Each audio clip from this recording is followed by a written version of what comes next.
Today we start our new chapter the nationalist movement, जो कि 1870 से 1947 तक हुई थी। ठीक है, ये क्लास 8 का चैप्टर है। चलो तो हम स्टार्ट करते हैं। ये 1870 और 1947 के बीच का पीरियड दे रखा आपको। हमने ईस्ट इंडिया कंपनी का रूल तक पढ़ लिया है, जब वो ख़त्म हो गया था। जब 1857 का रिवोल्ट हुआ था ना, the first war of independence जिसे कहा जाता है, सिपोई म्यूटिनी। अब वो जब नवंबर 1 को 1858 में क्वीन विक्टोरिया की प्रोक्लेमेशन यानी घोषणा के बाद ईस्ट इंडिया कंपनी का रूल तो ख़त्म हो गया था इंडिया में, पर किसका रूल लागू हो गया था? ब्रिटिश गवर्नमेंट का राज लागू हो गया था 1858 से। पता है ना हमें। लेकिन जो गवर्नमेंट थी वो भी, उनकी पॉलिसीज़ भी हमें पसंद नहीं आ रही थी। ठीक है, हाँ, ईस्ट इंडिया कंपनी की तो पॉलिसीज़ पसंद नहीं थी, इसलिए हमने रिवोल्ट करा 1857 में। तो फिर 1858 में जब वो आए, ब्रिटिश गवर्नमेंट ने हम पे राज किया, तो हमें उनकी पॉलिसीज़ भी पसंद ना आने की वजह से हमने उनके ऊपर हमने द्वेष भावना रखी, रिसेंटमेंट था हमें। इसकी वजह से हमने बहुत ज़्यादा रिबेलियंस करे, विद्रोह करे आज़ादी की लड़ाई के लिए। ठीक है, और फिर लास्ट में ऐसे ही हमारे अंदर द्वेष बढ़ता गया, गुस्सा बढ़ता गया, तो हमने इंडियन नेशनल मूवमेंट शुरू करा, जिसके अंदर हमने आज़ादी के लिए लड़ाई करी कि भाई हमें अब इंडिपेंडेंस चाहिए ही चाहिए। ठीक है, तो उस समय बहुत ज़्यादा पॉलिटिकल पार्टीज़ आई, यानी कि राजनीतिक दल, जिन्होंने इंडियंस की प्रॉब्लम्स को एक्सप्रेस करा। तो इसमें एक पॉलिटिकल पार्टी का नाम दिया गया है, जो कि 1876 में आई थी, जिसकी एस्टेब्लिशमेंट किसने करी थी? सुरेंद्र नाथ बनर्जी ने। क्या नाम था इसका? इंडियन एसोसिएशन, जो कि कहाँ करी थी? कलकत्ता में करी थी। और अगर प्रॉपर प्लेस मैं आपको बता दूँ कहाँ करी थी, एल्बर्ट हॉल में करी थी। आपकी बुक में ऐसा गिवन नहीं है, पर वैसे एल्बर्ट हॉल में हुई थी। और केवल सुरेंद्र नाथ बनर्जी ने ही नहीं, इनके साथ एक और व्यक्ति थे जिनका नाम था आनंद मोहन बोस। आपकी बुक में गिवन नहीं है वैसे। तो इतना हमने पढ़ लिया। तो बहुत ज़्यादा पॉलिटिकल पार्टीज़ आई थी। तो ऐसे ही एक पॉलिटिकल पार्टी थी आईएनसी, यानी कि इंडियन नेशनल कांग्रेस, जिसके बारे में हम जानते हैं सब लोग, है ना। तो बहुत ज़्यादा पॉलिटिकल पार्टीज़ थी। तो एक मैं आपको पॉलिटिकल पार्टीज़ बहुत सारी थी, जैसे कि अब एक पढ़ेंगे हम आईएनसी यानी इंडियन नेशनल कांग्रेस, जिसकी जो स्थापना हुई थी, कब फॉर्म हुई थी? ये 28 दिसंबर 1885 को। याद रखेंगे आप, डेट बहुत इंपॉर्टेंट है। ये एओ ह्यूम ने एस्टेब्लिश करी थी। ठीक है, जो कि एक रिटायर्ड ब्रिटिश ऑफिशियल्स थे, एक अधिकारी थे, ब्रिटिश के ही थे अधिकारी। इन्होंने ही कांग्रेस की स्थापना करी थी। और मैं आपको एक बात बता दूं, किस के समय में हुई थी? उस समय वाइसराय कौन होता था भारत का? कौन होता था? Lord Dufferin. लॉर्ड डफरिन ने ही एलन ऑक्टेवियन ह्यूम को काम दिया था कि भाई आप लोग ये बनाओ, कांग्रेस बनाओ। वैसे बनाया तो पता है किस लिए था कांग्रेस को? कांग्रेस को बनाया तो इसके लिए था कि हम लोगों को, जिन लोगों के अंदर ना राष्ट्रवाद की भावना, जिनके अंदर नेशनलिज्म जाग रहा था ना, जिनकी इंडिपेंडेंस के लिए हम लोग कर रहे थे स्ट्रगल, उन लोगों को, ऐसे एजुकेटेड इंडियंस को जोड़ो और उनको भी इंडियंस के ही अगेंस्ट कर दो। ऐसा काम था करना कांग्रेस का, पर ऐसा हुआ नहीं। उल्टा उनके ऊपर ही भारी पड़ गई कांग्रेस, ब्रिटिशर्स के ऊपर ही। यही। और देखो, 72 एजुकेटेड इंडियंस थे, जिन्होंने अलग अलग रीजन्स थे कंट्री के, जैसे कोई भी अलग अलग रीजन्स के लोगों की मीटिंग हुई थी। उनकी जो मीटिंग हुई थी पहली, वो कहाँ हुई थी? बॉम्बे में हुई थी, इंडियन नेशनल कांग्रेस की।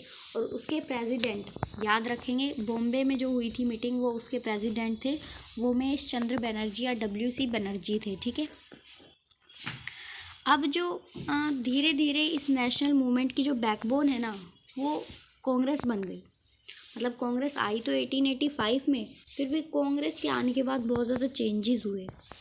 ठीक है, कांग्रेस ने बहुत ज़्यादा कदम भी उठाए। जो कांग्रेस को दो भागों में बांटा गया है, यानी कि दो भागों में बटी हुई है कांग्रेस। एक है मॉडरेट्स और एक है रेडिकल्स। ठीक है, मैं आपको पहले बता देती हूँ, मॉडरेट्स और रेडिकल्स।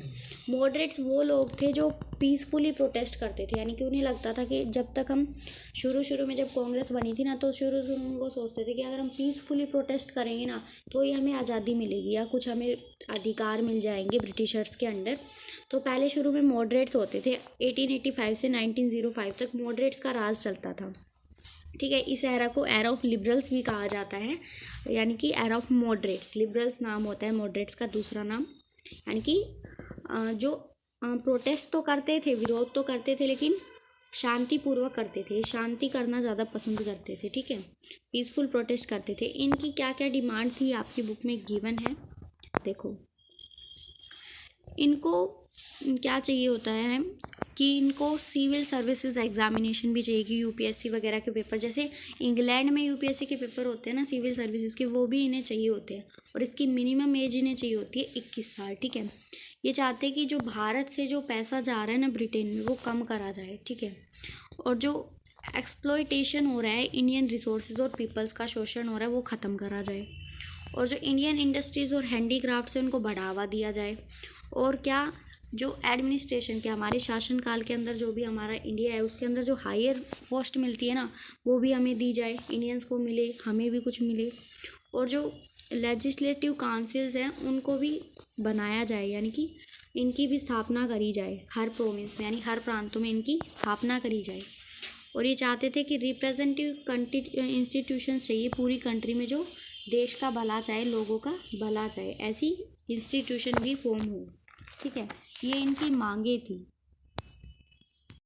जैसा कि मैंने आपको बताया कि कांग्रेस ना 2 पार्ट्स में बटी हुई थी। मैंने बस यही पेज खोल के रखा है, इसमें से नेक्स्ट पेज है वैसे हमारा पेज नंबर 158, कि भाई 2 पार्ट्स में डिवाइड थी। एक रेडिकल्स थे, एक मॉडरेट्स थे। एक पीसफुली प्रोटेस्ट करते थे, दूसरा झगड़ा वगैरह में विश्वास रखते थे। कि भाई ये जो रेडिकल्स मानते थे कि ये जो अंग्रेज हैं ये लातों के भूत हैं, बातों से नहीं मानते। तो अब इसमें मॉडरेट्स थे, जो मतलब पीसफुली प्रोटेस्ट करते थे, वो लोग, उनमें से जो मेन हैं उनके नाम लिखे गए हैं। गोपाल कृष्ण गोखले, दादा भाई नारोजी, जिसे grand old man of India भी कहा जाता है, सुरेंद्र नाथ बनर्जी, फिरोज शाह मेहता, महादेव गोविंद रानाडे और बदरुद्दीन तैयब जी। ठीक है, और भी लोग थे इसके अंदर जो मॉडरेट्स थे। ठीक है, अब अकाल और जो है ना प्लेग फैला हुआ था, जिसके अंदर बहुत ज़्यादा लोगों की जान भी चली गई थी उस टाइम पे। तो बहुत ज़्यादा हमारी कंडीशन ख़राब हो गई थी, आर्थिक रूप से हम बहुत कंडीशन ख़राब हो गई थी। ठीक है, तो ऐसी कंडीशन में हमारे अंदर ना बहुत ज़्यादा गुस्सा भड़क रहा था। ऐसे ही हम इंस्पायर हुए कि भाई और कंट्रीज़ के लोग भी प्रोटेस्ट कर रहे हैं अच्छे से, तो हम भी करें। इथोपिया के लोग, जैसे जापान के लोग, रशिया के लोग, इनकी तरह ही हम भी प्रोटेस्ट करें और पीसफुली ना करें। ऐसे रेडिकल्स निकले। ठीक है, रेडिकल्स आए 1905 में, इनका वो हुआ था। उस एरा को era of ultra nationalist, era of radicals भी कहा जाता है। ठीक है, औरोबिंदो घोष, लाला लाजपत राय, बाल गंगाधर तिलक, विपिन चंद्र पाल, इन तीनों को लाल बाल पाल भी कहा जाता है। ये रेडिकल्स के ही लीडर होते हैं, क्योंकि इन्हें लगता था कि हम ब्रिटिशर से ऐसे अपनी बात नहीं मनवा पाएंगे, हमें लड़ाई झगड़ा तो करना ही पड़ेगा। They did not believe in appeal, वो प्रार्थना में विश्वास नहीं रखते थे। वो हड़ताल में विश्वास रखते थे, प्रोटेस्ट में विश्वास रखते थे और नाराबाजी में विश्वास रखते थे। ठीक है, अब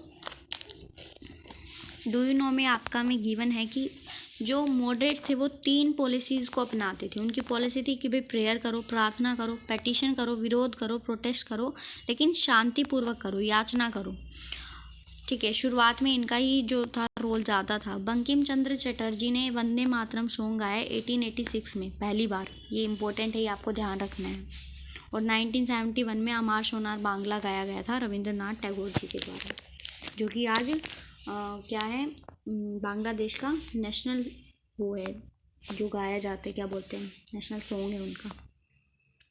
अब नेक्स्ट क्लास में हम पार्टीशन ऑफ बंगाल पढ़ेंगे। तो मैंने आपको इंडियन नेशनल कांग्रेस के बारे में थोड़ा सा बता दिया है, बाकी मैं कल आपको और ज़्यादा पढ़ा दूँगी। ये थोड़ा सा इंट्रोडक्शन था इंडियन नेशनल कांग्रेस का।